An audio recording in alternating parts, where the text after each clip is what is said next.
Le Seigneur l'Éternel m'a donné une langue exercée, pour que je sache soutenir par la parole celui qui est abattu. Il éveille chaque matin, il éveille mon oreille, pour que j'écoute, comme écoutent des disciples. Ésaïe 54.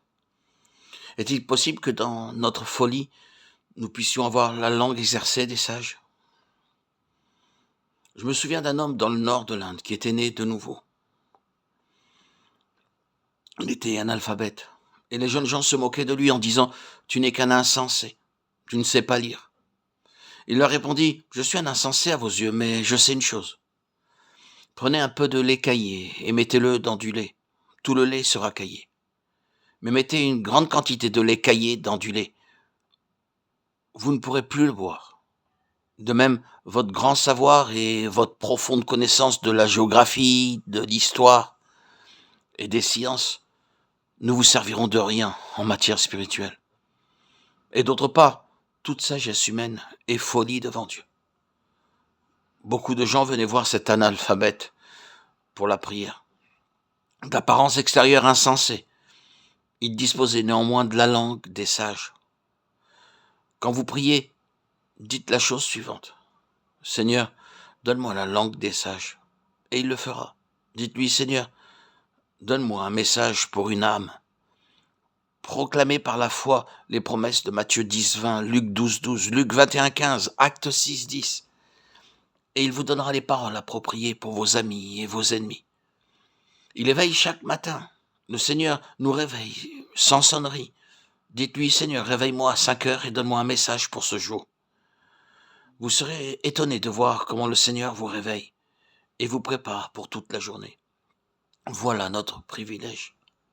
Vous pouvez lui dire, Seigneur, je n'ai pas de réveil matin pour me réveiller le matin et me préparer ainsi pour la journée.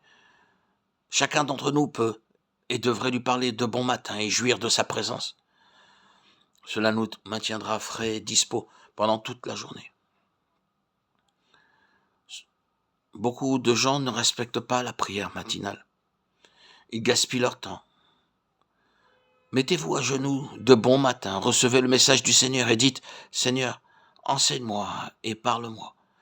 Donne-moi ta parole pour mes ennemis, mes amis, mes maîtres et mes collègues. » C'est ainsi que nous jouissons de notre salut et que nous devenons davantage utiles à Dieu.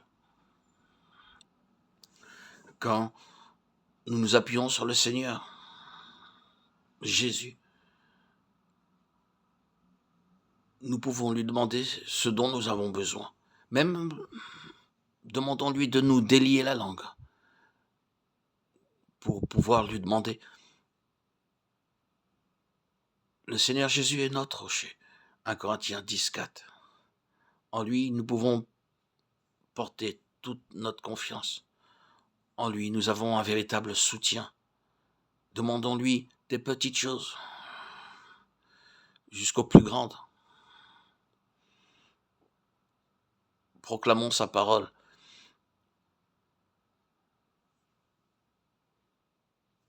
Témoignons de l'héritage que nous avons reçu de lui.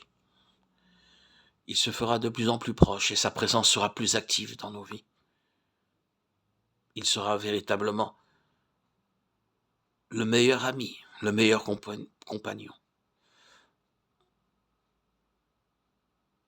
Tous les jours de notre vie.